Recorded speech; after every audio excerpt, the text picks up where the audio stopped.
一、地铁的屏蔽门和车厢门之间的空隙能杀人。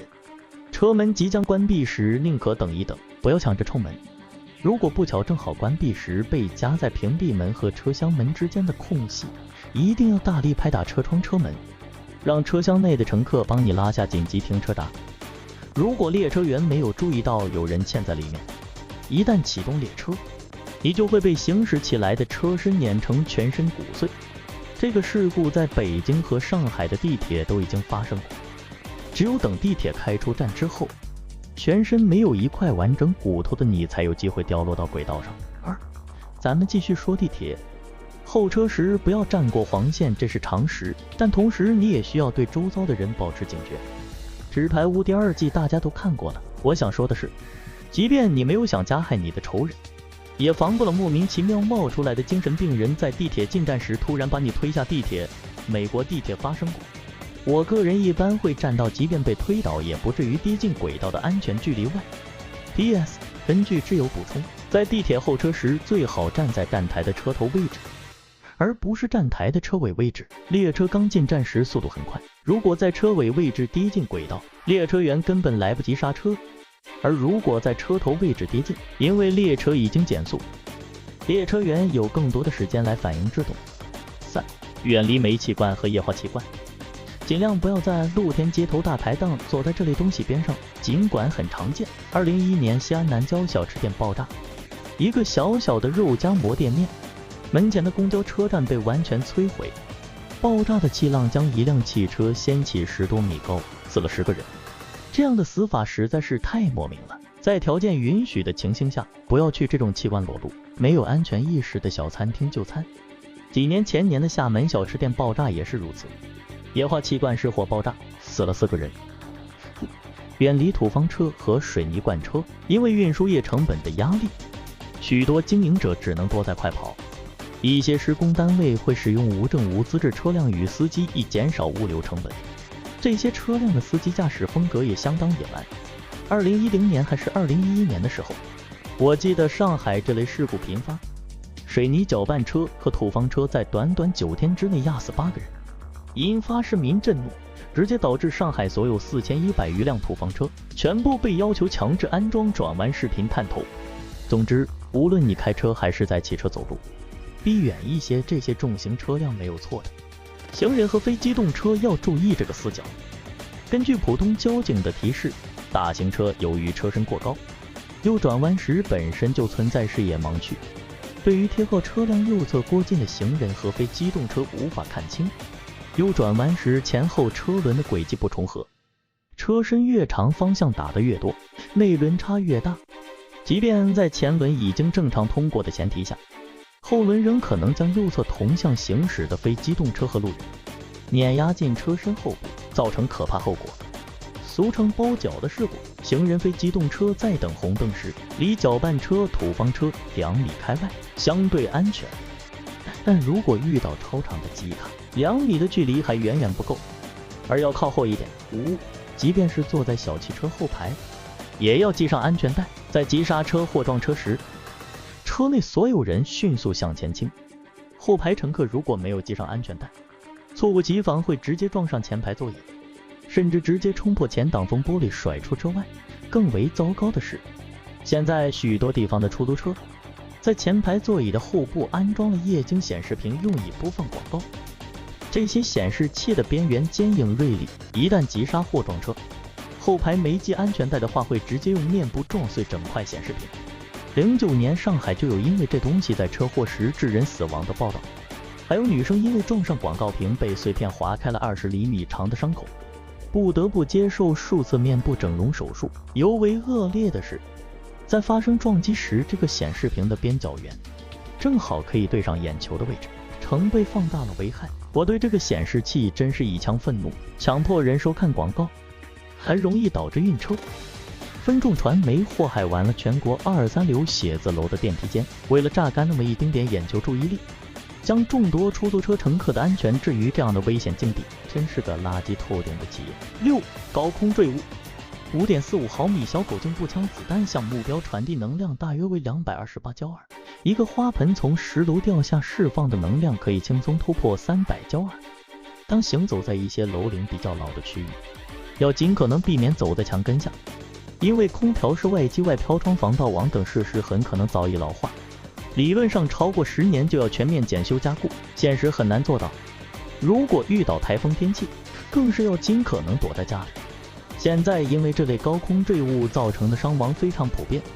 其一，自动扶梯踩踏。如果目测自动扶梯密度过大，拥挤到无法移动，尽量走边上楼梯。如果有人摔了一跤或是不能正常出扶梯，将会引起连环的踩踏事故，非常恐怖吧。夏天要到了，游泳池也是个危险的地方，尽量要远离游泳池的下水口，不然以整个游泳池的水的重量，被吸住后凭你自己的力量绝对无法脱开。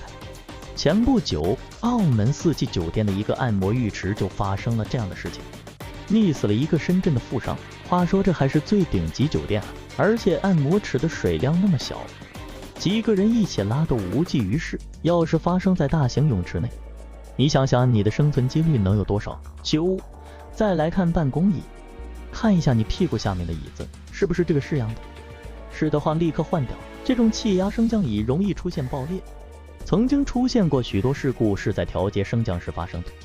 气压顶杆处突然发生爆炸，失去控制，指头粗的顶杆瞬间被弹出，不巧又正好对应屁股位置，顶杆顺着臀部顶进人体内。山东的一名消费者因此失血过多死亡，这主要是质量问题。当气体受力过度膨胀，而气缸壁或上下端盖不够坚固，无法承受气体对其施加的力时，就会破裂爆炸，造成钢管直接弹出。记住，一分价钱一分货，要买就买1000元以上的，都是血的教训。10，下暴雨的时候，如果路面被淹没，作为司机尽量不要走涵洞，这个要诀现在大家都知道。而作为行人，你要时刻注意水面，警惕出现这样状况的地方有这样的漩涡，说明有没有盖子的下水道入口。2013年长沙大雨，涉水过街的一个女孩子和朋友发着微信就落入下水道，最后尸骨都找不到，据分析直接冲入湘江。11，教会小朋友不要与任何种类的狗有目光接触，更不要主动招惹狗，尤其是藏獒这种智商极低的犬种，哪怕长大了再告诉孩子狗其实不危险，也比小时候被袭击来得好。12，路边开车门时，看清前后是否有来车或电动车，开车经过公交车时要减速，下公交车时尽量从车后方而不是前方过马路。13，不管动物园方说的多安全，让你的孩子远离一切大中型野生动物，对说的就是你们奇妙的朋友上海野生动物园，以及云南那些把蛇嘴拿个透明胶贴起来的商贩。河马只是长得似乎不凶，事实上比鳄鱼都危险得多。在外就餐，尤其是街边小吃店大排档，尽量选择靠近出口面朝门口的座位。14，在2层楼以上的无护栏高处，切勿在无安全绳等保护的情况下攀爬。收治过数个高处坠落伤的患者，均是在农村自建或者帮人建房时不慎从高处坠落，坠落时多导致颅脑出血、腰椎爆裂性骨折，神经系统损伤不可恢复，死亡率很高。不要以为很高的地方摔下来才会死人，如果碰撞的角度和物体凑巧2米高也能摔死人。15，认知功能减退及中风后的老年人吃鱼、吃鸡必须极其小心，这类患者一般咽部感觉和运动神经功能减退，难以通过口腔咀嚼辨别剔除肉中的鱼刺、鸡骨，因此食用上述肉类时最好是剁成很细的肉粒，做成肉丸食用，一旦被卡到，绝不可采取硬吞、饭团等方法处理，应及时到耳鼻喉科门诊取出。16，咀嚼功能退化的老年人，食用粽子、糯米团等粘稠、难消化的食物应该少量分次，否则易发生机械性肠梗阻。17，街头地摊贩卖的草药、药酒风险极大，很多公园门口、集市上都会有贩卖草药的贩子，宣称自己的秘方可以治疗风湿等老年人常见疾病。这些所谓秘方常包含马钱子等剧毒药物，剂量非常随意，安全隐患极大。由于这些要犯流动性大，本身就没有什么经济能力，一旦出事，就算抓到人索赔也非常困难。18. 骑摩托车不戴头盔是作死。坐摩托车后座不戴头盔是作死加倍，就是那种经常骑着噪音极大的改装摩托车呼啸过世的黄毛，基本都是颅内出血、弥漫性轴索损伤，救活了也是植物人瘫痪，但比较少看到坐在后座的伤者，因为这种一般都直接在现场挂了。有兴趣的朋友可以看看交通事故监控视频，你会发现后座的出事时总是比摩托驾驶者飞得更远。同向行驶来的小车是看不见你在公交车前的，万一它速度快一点，你一探出头就被撞飞了。这个世界真是处处凶险，绝不夸张。这也提醒了我们，人的生命只有一次，别拿自己开玩笑。欢迎点击订阅并打开小铃铛收看更多精彩节目，我们下次再见。